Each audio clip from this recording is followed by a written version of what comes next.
లైఫ్‌లో సమస్య అనేది చాలా కామన్. సంతోషం ఎలాగో దుఃఖం కూడా అలాగే కదా! పక్కా. చీకటి, వెలుగు. ఈ సమస్య నుంచి కొంతమంది పారిపోతూ ఉంటారు. పరుగులు తీసేస్తారు. ఇక్కడేదో సమస్య ఉంది పారిపోవటం. అక్కడ రాదా? రిలేషన్స్‌లో కూడా అంతే. ఇక్కడేదో చిన్న సమస్య వచ్చింది. దాన్ని అంటే మరీ పీక్ స్టేజ్‌కి వెళ్ళిందనుకో దాన్ని మనం ఎవ్వరం ఏం చేయలేము.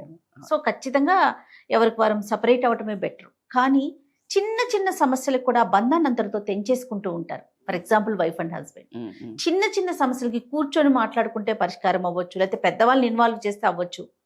లేదా పోలీస్ స్టేషన్కి వెళ్తే అవ్వచ్చు. ఫర్ ఎగ్జాంపుల్ చెప్తున్నా. లేదా మీలాంటి ఎక్స్పర్ట్స్ దగ్గరికి వెళ్తే అవ్వచ్చు. కానీ అక్కడ దాకా వెళ్ళరు. నాకొద్దు అంతే కట్ చేస్తారు. లైఫ్లో కూడా అంతే. యూత్ అయితే మరీ ఎక్కువగా చూస్తూ ఉంటాం. ఇక్కడ ఉద్యోగం చేస్తారు. ఇక్కడ ఏదో చిన్న సమస్య వస్తుంది. వెంటనే మానేయటం ఇంకో చోటికి. అక్కడ రాదా? అలా ఎన్ని రోజులని ఎక్కడికైనా పరుగులు తీస్తూ ఉంటాం.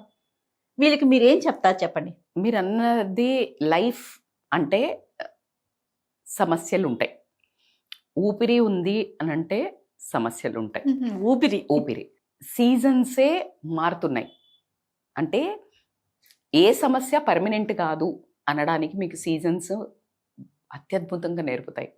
వర్షాలు సమస్య విపరీతంగా పడుతున్నాయి. మారదా సీజన్.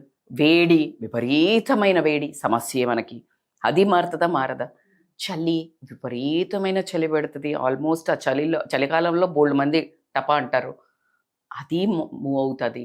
సో ఎవ్రీ సీజన్ ఎలా ఉంటుందో లైఫ్లో కూడా మీకు దానికి ప్రతిరూపాలే చలి, వేడి, మీరు అన్నట్టు చీకటి, వెలుగు, కష్టం, సుఖం, ప్రతిదీ. అంటే ఎంతమందికి ఎంత చెప్పినా నాకు ఇట్లా ముందుంటే ఊపి చెప్పాలనిపిస్తుంది అందరికి. ఏంటంటే అరే బై ఇది fix.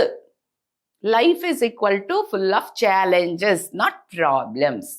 Every challenge door to learn something, to become something, to grow. It opens doors. నీకు ఎక్కడైతే ఛాలెంజ్, ఎలా మేడం చీమ స్టోరీ తీసుకోండి. యాంట్ అది ఇంత అన్ని సర్దుకొని అన్ని అక్కడ దొంగతనం చీమ మంచిగా షుగర్ గిగ్గర్ దొరుకుతుంది దానికి ఇది పెట్టుకొని, దానికి అది పెద్ద హ్యూజ్ బ్యాగ్ పెట్టుకొని పోతూ ఉంటే మనం ఇట్లా ఒక కాలు పెట్టినాం దాన్ని చూస్తుంది.